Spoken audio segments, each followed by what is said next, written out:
à tous et bienvenue dans Un temps pour nous, le podcast qui t'aide à apprendre comment faire pour prendre soin de ton couple et pour retrouver un équilibre dans ta vie sentimentale. Moi c'est Lucie, je suis thérapeute de couple et avec ce podcast, j'ai vraiment envie de dépoussiérer les croyances qu'on a autour des relations sentimentales. Ici tu vas voir, on parle sans filtre, sans tabou, mais aussi sans jugement et toujours avec bienveillance. Donc, retrouve-moi sur ce podcast toutes les semaines si c'est compliqué dans ton couple ou si ça va, mais que tu as envie de l'entretenir et de le booster un peu. Dans tous les cas, tu es au bon endroit, alors installe-toi, on est parti. Bonjour à tous, j'espère que vous allez bien. Je suis très contente de vous retrouver aujourd'hui et c'est drôle parce que tu vois, je suis en train de parler et j'ai le smile qui arrive alors que j'avais l'intention de commencer ce podcast en disant qu'aujourd'hui c'était une journée sans et que c'était ok. Je voulais te faire un petit laïus sur le dev perso et pour te dire que c'est ok que des fois c'est pas ok. Et puis je vois que j'ai bien fait de faire ce podcast quand même parce que tu vois, rien qu'en disant bonjour, ça me donne le smile. Et bref, c'est chouette, ça va dans l'idée que je voulais t'amener.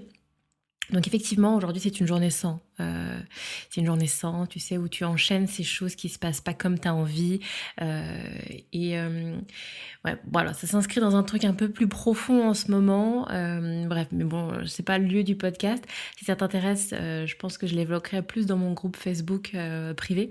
Je sais pas si tu sais, mais j'ai un groupe Facebook où voilà, je propose un peu du contenu autre, je fais des lives et c'est aussi sur ce lieu-là où je parle un petit peu plus de moi et sans me livrer dans toute mon intimité, hein, tu commences à me connaître, c'est pas trop mon style, mais en tout cas voilà, je parle un petit peu plus de mon cheminement. Et donc bref, j'en parlerai là-bas, mais en tout cas pour aujourd'hui, effectivement, c'était une journée sans, et je me suis posé la question de, ok, parce que quand c'est, tu sais, quand c'est un truc où t'as pas très envie, t'as deux écoles. Soit on te dit, il faut que tu t'écoutes. Tu t'écoutes. Si tu le sens pas, si t'as pas envie, tu fais pas. C'est ok de ne pas faire, etc. Et il y a l'autre école qui dit, c'est pas parce qu'il y a des jours sans que tu ne fais pas ce à quoi tu t'étais engagé. Et que il faut aussi que tu acceptes de dealer avec il y a des jours où ça va pas, mais pour autant je taffe. Il y a des jours où ça va pas, mais pour autant je bouge quand même. Je suis toujours maman, je suis toujours en couple, j'ai toujours des choses à faire. Même les jours où ça va pas. Et pour être transparent, moi je pense qu'il n'y a pas de bonne ou de mauvaise réponse et que ça dépend des moments. Mais en tout cas, moi j'aime bien déjà essayer le fait quand même. C'est pas parce que c'est un jour sans que tu fais pas. Et donc c'est pour tout te dire, je me suis questionnée en me disant non mais c'est pas aujourd'hui que tu vas faire ce podcast, t'es pas dans le mood, t'es pas motivé, ça va être un podcast tout naze, etc. Et puis est venu le essaye, fais quand même, tu verras bien. Et puis tu vois, rien qu'en te disant bonjour, j'ai le smile. Donc j'ai bien fait de m'écouter. Et aujourd'hui pour moi, c'est pas une journée avec, mais je taffe quand même. Et je me rends compte que même si la journée n'est pas terrible, je peux prendre du plaisir à faire ce podcast. Et ça m'inspire, oh mon Dieu, l'intro la plus longue de la Terre, mais ça m'inspire une réflexion un peu plus générale sur le couple, sur ces gens qui disent ça va pas dans mon couple, ça va pas dans ma vie, ça va pas dans ma relation, t'as l'impression que rien ne va. Et c'est intéressant de faire ce travail de découpage en fait et de se recentrer sur l'instant présent. Ok, ta vie c'est le bordel, mais là maintenant tout de suite comment tu vas en fait. Et tu vois, moi aujourd'hui c'est une journée sans. Mais là maintenant tout de suite je fais mon podcast et c'est cool et je prends plaisir à vous enregistrer ça. Oui, ce qui s'est passé avant n'a pas été oublié, n'est pas effacé, hein, c'est toujours là. C'est toujours une journée sans. Mais en fait, oui, tu vois, en fin de journée, je me dirais, ah ouais, c'était vraiment une journée sans. Mais j'ai fait mon podcast et j'ai kiffé faire mon podcast. Bref, c'était la petite intro dev perso que tu m'as pas demandé du jour. On en revient à ma thématique. Aujourd'hui, je te retrouve dans le podcast où je te parle de conseils pour booster sa libido. J'ai même pas fait une intro en lien avec le thème, mais c'est pas grave. J'ai envie de te parler de libido. Alors moi, tu me connais, je suis thérapeute de couple. Je ne suis pas médecin et je ne suis pas gynécologue. Donc j'invite, quand on parle de libido, à tout de suite commencer par essayer de voir s'il y a quelque chose d'organique, de mécanique, tu vois? Même si à mon sens, ces choses-là ont souvent une, incidence limitée. T'entends des histoires d'hormones, t'entends des histoires de pilules qui impactent la libido et cetera. À mon sens, la libido est beaucoup liée à ta relation.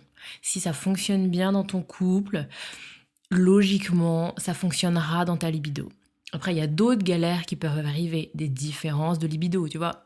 Encore une fois, qu'est-ce que c'est une libido qui fonctionne bien? Une libido qui fonctionne bien, est-ce que ça veut dire avoir envie de faire l'amour tous les jours? Peut-être pas pour toi. Peut-être que toi, tu as envie de faire l'amour une fois par mois, sauf que oui, ta libido, elle fonctionne très bien. C'est parce que toi, tu as envie de faire l'amour une fois par mois, tu vois. Donc, à mon sens, quand ton couple fonctionne bien, tu peux avoir une libido qui est très épanouie, peu importe la fréquence de ta sexualité. Mais souvent, on entend des histoires de pilules, etc. Donc, j'ai envie de commencer par faire un petit disclaimer et que tu ailles balayer de ce côté-là. Va voir avec ton gynéco, vois avec un médecin si effectivement tu as un traitement médical, si tu as quelque chose au niveau de ta santé qui pourrait expliquer que. Mais alors tu pourras également taper sur Google et tu trouveras des choses plus ou moins, j'allais dire farfelues, mais après ça dépend de tes croyances personnelles, sur ton alimentation, sur et cetera, qui auraient peut-être un impact sur ta libido et qu'il te suffirait de prendre ce type de complément alimentaire et waouh, d'un coup, tu aurais envie de faire l'amour H24. Bon, je te laisse un peu entendre mon point de vue sur la chose, mais mon point c'est, moi effectivement je suis thérapeute du couple et moi je vais m'intéresser au moment où en fait c'est ta relation qui va venir impacter ta libido et clairement à mon sens c'est 80% des situations. Le, les gens font pas des liens mais les liens sont tellement à mon sens importants. Comment ça se passe dans ton couple? Et pour autant, j'ai d'abord envie de commencer par te parler de toi. Et j'ai envie de te parler de toi, ton histoire de vie, ton parcours. Quel est toi ton rapport à la sexualité? Là encore, il y a un impact sur ta libido. Comment est-ce que... Et j'ai envie que tu fasses ce travail-là aussi, moi, avec les couples que j'accompagne quand on observe comme ça des blocages. Je disais, avec les couples que j'accompagne, quand on observe des blocages sur des différences de libido, sur quelqu'un qui te dit qu'il n'a pas de ressentiment, d'envie, etc. Il y a quelque chose comme ça qui est un petit peu comme un lien cassé. Tu vois, à un moment, il faut aussi reconnaître que la libido, alors pareil, je ne fais pas de généralité, mais pour beaucoup de personnes, ça part quand même d'une fonction un peu primaire de ton organisme et de ton corps. C'est un peu comme quand tu as envie de faire pipi, tu vois. Le désir sexuel, l'envie sexuelle, on est sur quelque chose de mécanique qui va être influencé au contraire de ton envie de faire pipi par exemple, mais la libido, elle va être influencée par tout un tas de facteurs. Mais on est à la base des êtres de reproduction, donc il y a quelque chose comme ça d'ancré en toi, de quelque chose de relativement instinctif. Et parfois, ton éducation, ta relation de couple vont venir comme ça fragiliser cette connexion avec toi-même, cette connexion avec ton corps, ce qui fait que bah, c'est moins simple pour toi, c'est moins facilement tangible cette libido. Du coup, c'est pas très parlant pour toi. Et donc, il peut y avoir un travail centré sur toi, de venir comme ça déconstruire un petit peu bah, ce qui se joue dans tes représentations. Comment est-ce que enfant on t'a parlé de la sexualité? Quelle image on a véhiculée autour de la sexualité? Est-ce que c'est quelque chose de plutôt ouvert? Est-ce que c'est quelque chose de plutôt fermé? Est-ce que c'est quelque chose d'interdit? Est-ce que c'est quelque chose qui était tabou, qui n'était pas du tout verbalisé? Tu vois, dans quel univers t'as grandi? Quel était l'environnement qui t'a construit, dans quoi tu as été baigné autour de la sexualité. Parce que même si aujourd'hui tu penses avoir peut-être parfois pris de la distance avec ce que tu as vécu, bah, il y a quand même des choses qui sont là. Tu t'es construit avec un environnement particulier. Donc forcément, ça a un impact. Donc ça peut être intéressant déjà que tu viennes toi te questionner pour savoir si bah, il y a des espèces de blocages, s'il y a des choses où tu te sens pas complètement libre, où tu n'as pas l'impression d'être complètement toi-même. Moi j'ai beaucoup de femmes qui me disent oui bah j'ai l'impression de faire un peu comme tout le monde ferait et qui ont du mal à se centrer sur elles, leurs envies elles, leurs désirs elles, ce qu'elles elles aimeraient. Donc, ma première étape, ça va être ça. Quelle est toi ton histoire avec la sexualité? Ensuite, quelle est ton histoire de couple? Comment ça fonctionne dans ta relation?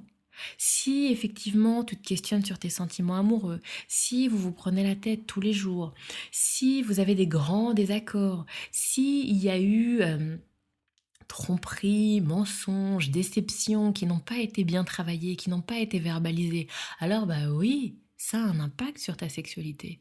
Forcément, ce lien de comment ça se passe dans ma relation avec l'autre a un impact sur ton envie et sur ta libido. Et donc, bien évidemment que c'est très intéressant de travailler sur ta relation de couple quand il y a un problème de libido et que bah, tu peux passer des heures et des heures à prendre peut-être des pilules magiques de compléments alimentaires, à te renseigner sur ta pilule, etc. Mais si c'est ton couple qui fonctionne pas, bah, toutes ces choses-là vont avoir un impact que très limité en fait. Parce que le désir sexuel, c'est quand même beaucoup le désir sexuel avec l'autre, tu vois. J'ai envie de sexualité et j'ai envie de sexualité avec toi. Mais ça peut être également intéressant de se questionner sur toi, ton envie de sexualité. Est-ce que par exemple tu pratiques de la masturbation? Est-ce que toi-même tu fais de l'autosexualité, tu vois? Et tu t'apportes du désir? Ou est-ce que tout est complètement éteint? Ou est-ce qu'effectivement c'est avec seulement ton partenaire que c'est compliqué? Et encore, des fois, les choses ne sont pas forcément liées, hein. Tu peux très bien avoir des personnes qui vont avoir de l'autosexualité où ça fonctionne bien, et pour autant ne pas avoir de désir envers leur partenaire. Ou à l'inverse, tout est éteint. Bref, pas de règle. Mais du coup, genre, voilà, ma première étape, c'est de te questionner un petit peu sur tout ça. Et de te questionner par rapport à ta relation sur est-ce que ce manque de libido, cette baisse de libido, c'est un problème à part entière ou c'est le symptôme d'un problème? Et dans ces cas-là, bah, c'est au problème qu'il faut s'attaquer, pas aux symptômes, parce que sinon, tu vas, enfin, tu moulines dans le vent, tu vois, c'est un peu ça l'idée. Mon deuxième point, une fois que tu as fait ce travail-là, et que bah effectivement, au niveau de ta relation, ça fonctionne plutôt bien, il n'y a pas de souci particulier dans ton couple, tu sens pas de difficultés majeures, j'ai envie de te donner des petites pistes de choses qui peuvent peut-être un peu relancer la machine. Quand tu as un couple qui a quelques années ou quelques mois parfois, hein, il n'y a pas de règle, mais qui a quelques temps derrière lui, il y a quelque chose d'un peu parfois de l'ordre d'une routine qui s'est installée, et puis les enfants sont arrivés, et puis la vie, tu vois un peu cette idée, le travail, on n'a pas le temps, on est pris par plein de choses. D'ailleurs, je te mettrai également en lien des notes de ce podcast une vidéo que j'ai faite qui s'appelle Les saisons du couple, où je parle des différentes phases que connaît un couple. Et il y a des moments où effectivement la libido n'est pas au rendez-vous. C'est aussi des moments normaux qui font partie de la phase, des phases d'un couple. Je te le mettrai en barre d'infos, je pense que ça peut être quelque chose qui t'intéresse. Et donc le deuxième point que je voulais aborder, c'est ce que j'appelle la planification. J'en ai déjà parlé, j'en parle assez régulièrement, je pense que c'est vraiment un outil qui est intéressant et que les gens osent pas assez s'en servir parce qu'il y a des préjugés sur la planification. La planification, c'est pour les vieux, la planification, c'est vraiment trop triste. Nous, on veut de la spontanéité. Moi, j'ai envie de faire l'amour quand j'en ai envie, j'ai envie de me sentir libre, j'ai pas envie d'être contrainte, c'est moins excitant, c'est moins fun, etc. Ok, ok, ok. Sauf que pour beaucoup de couples, après ça dépend de tes réalités, mais pour beaucoup de couples, faire l'amour quand on en a envie, eh ben ça devient relativement rare en fait. Parce que, comme j'ai dit tout à l'heure, on est pris par le quotidien, les enfants, la vie, le travail, et qu'on n'a jamais le temps. Et que c'est bien connu, si tu ne prends pas le temps de bloquer du temps dans ton agenda pour ça, alors bah, tu vas remplir ton agenda avec autre chose, en fait. Et puis le soir, on est fatigué, et le week-end, il faut faire ceci et cela, etc., etc., etc. Donc, pour moi, la planification, le fait de voir ça comme quelque chose de contraignant, c'est un point de vue. Et tu peux bosser sur ton point de vue. Moi, avec les couples que j'accompagne, on travaille vraiment sur cette idée de ça peut être fun de planifier. Planifier, c'est se donner un rendez-vous. Et ça peut même faire ce travail d'apporter une excitation, d'apporter du désir, parce que tu as un rendez-vous. On s'est dit tel jour, telle heure, on allait se rencontrer, tel jour, telle heure, on allait avoir un rapport sexuel, une sexualité, je parle au sens large. Et bien souvent, souviens-toi de cette époque où vous n'habitiez pas encore ensemble. Quand tu n'habites pas encore ensemble et que tu te vois une fois, je sais pas, une fois par semaine, une fois tous les X temps, alors, bah, tu sais en fait que ce jour-là, enfin, vous n'habitez pas ensemble, donc à chaque fois que vous vous voyez ou presque, eh ben, tu sais que ce jour-là, en plus, il aura personne chez lui, il sera disponible, il y aura sexualité? Est-ce que tu as l'impression que c'est un truc triste, que c'est naze, que ça manque de spontanéité? Non! Au contraire, il y a de l'excitation, tu te prépares, tu t'habilles, tu te mets sexy peut-être, enfin tu vois, tu prépares ce moment parce que c'est un rendez-vous. Pour autant, c'est planifié. Tel jour, telle heure, on sait qu'on va se voir et que 99% de chances qu'on y aille et qu'on se lance. Ok. Donc, je t'amène vraiment à se réfléchir là-dessus. C'est un point de vue. Alors que tu peux transformer la planification en on se donne un rendez-vous et en faire quelque chose qui va venir nourrir un désir et qui va pas éteindre quoi que ce soit. Et en fonction des situations, mais pour des couples qui sont là dans bah, j'attends d'avoir envie, j'ai jamais envie, alors j'attends d'avoir envie, bah, vous risquez d'attendre longtemps et ça peut être un truc à tester, un truc à mettre en place pour voir un peu ce que ça donne chez vous. Est-ce que ça fonctionne ou pas? Comment c'est vécu? Bref, tu vois l'idée. Enfin, le dernier point que j'ai envie d'aborder avec toi, c'est ce qu'on appelle le slow sex. J'ai envie de t'en parler parce que je pense qu'il y a beaucoup de baisse de libido féminine, de manque de libido féminine, qui sont dues à une pratique, comment j'allais dire ça? Une pratique de la sexualité qui est assez centrée sur l'homme, on va dire ça comme ça. En gros, c'est vraiment cette idée de, à la fois quelque chose donc petit 1, l'idée de la pénétration. Il y a une espèce de truc un peu classique, un schéma comme ça de il y a du préliminaire, on s'excite, pénétration, orgasme, éjaculation, ça y est, c'est fini, remballé, il y a plus rien à voir, ça y est. Ce schéma-là, il correspond à certaines personnes, mais il correspond pas à tout le monde, en fait. Et qu'il y a plein de femmes qui vont effectivement avoir des envies de sexualité, mais pas des envies de pénétration. Et si tu associes la sexualité à de la pénétration, bah t'as pas envie de sexualité en fait. Parce que si t'as pas envie de pénétration et qu'il y a un espèce de bah si j'ai un rapport sexuel, je vais avoir de la pénétration, moi ça me tente pas. Bah du coup j'ai pas envie du rapport sexuel. Tu vois, si tu fais comme ça un lien de cause à effet.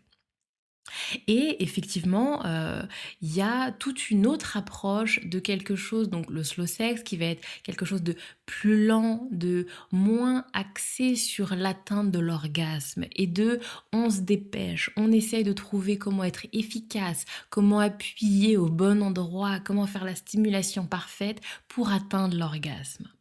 Et souvent, les rapports, la sexualité est un peu tournée autour de ça. C'est comment est-ce que je vais faire en sorte que tu atteignes l'orgasme, que j'atteigne l'orgasme, et ce le plus vite possible. Ça correspond pas à tout le monde. Il y a une autre manière d'appréhender la sexualité, sans pression, sans attente, sans y mettre forcément cette idée de l'acte sexuel sera réussi parce que j'aurai permis à l'autre et moi-même d'avoir atteint l'orgasme. Et quand tu abordes ta sexualité avec cette idée de OK, on fait juste de la sexualité, on fait juste de la connexion, on fait juste des choses qui nous plaisent, sans se mettre une pression de il faut avoir atteint l'orgasme pour que ce soit réussi, alors tu t'ouvres les vannes pour complètement autre chose, pour une autre dimension de ta sexualité. Et c'est ça qui est intéressant à travailler dans ta relation de couple. Quand effectivement la libido est un peu en berne, quand ça fait X années, X mois que tu es sur ce schéma un peu répétitif qui ne te convient pas forcément, ça peut être intéressant d'expérimenter autre chose. Et effectivement, aujourd'hui, on est comme ça un peu aussi dans notre société, tu le vois dans les films, du coup c'est des choses qui sont passionnées, tu les vois, ils sont là dans un couloir entre deux, c'est quelque chose de très intense, très passionné, etc. Ça dure 10 secondes. Ça correspond pas à tout le monde. Et pour plein de femmes, 10 secondes, bah écoute, je me suis même pas encore chauffée là. Et donc comment est-ce que je peux atteindre un plaisir? Comment je peux kiffer mon rapport sexuel si c'est 10 secondes dans un truc inconfortable dans un couloir? Après, je suis pas dans le jugement. Ça peut aussi être quelque chose qui peut être excitant, ça peut être un jeu sexuel avec ton partenaire, bien évidemment. Si c'est ton kiff de vous faire des petits trucs rapides dans les couloirs, mais faites-vous plaisir, il y a pas de souci. Ça peut être fun. Mais si toute ta sexualité est centrée sur ça, une pénétration rapide qui atteint l'orgasme, alors, si tu vois que ça ne te convient pas, si tu vois que tu as des difficultés de libido, ça peut être intéressant de se questionner. Ok, le coup rapide dans le couloir, peut-être que j'ai fait le tour et que j'ai envie d'autre chose. Et que autre chose est possible. Et c'est à ça que du coup invite le slow sex. D'ailleurs, j'en profite de ce podcast pour t'annoncer que j'ai créé un petit guide pour justement comment est-ce qu'on fait si on a envie d'essayer une autre approche au niveau de la sexualité. Comment est-ce qu'on se renseigne sur le slow sex. Comment on peut commencer. Par quelles étapes? Et donc dans le petit guide, voilà, je te fais une petite description, je te donne un petit exercice un peu pratique. Donc voilà, c'est vraiment l'idée de comment est-ce que je fais pour me renseigner un petit peu et puis avoir un peu les premiers pas pour le slow sex. Et d'ailleurs, je veux bien que tu me dises, si tu prends ce petit kit gratuit, que tu me fasses un commentaire. Parce que j'aimerais bien réfléchir pour faire quelque chose d'un petit peu plus conséquent, de faire un guide un peu plus fourni, si ça vous intéresse. Donc voilà, fais-moi des retours si voilà, ce que tu aurais envie qu'on apporte en plus pour étoffer ce guide, pour que je puisse un petit peu bosser dessus pour la suite. Je m'arrête là pour l'épisode du jour, j'espère qu'il t'a plu. Je te souhaite une très belle semaine, un très bon week-end et je te dis à la semaine prochaine pour un nouvel épisode de podcast. Merci à toi d'avoir écouté cet épisode de podcast. S'il t'a plu, s'il a résonné chez toi, je veux bien que tu m'en parles et que tu mettes un commentaire ou les 5 étoiles. Ça va aider à le faire connaître et je suis aussi très curieuse d'avoir ton retour, d'avoir ton ressenti.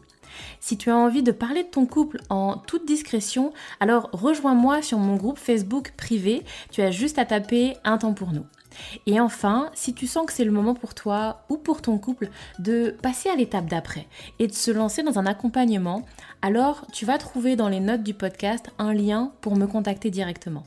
Encore merci pour ton écoute et à la semaine prochaine. Prends soin de toi, prends soin de ton couple.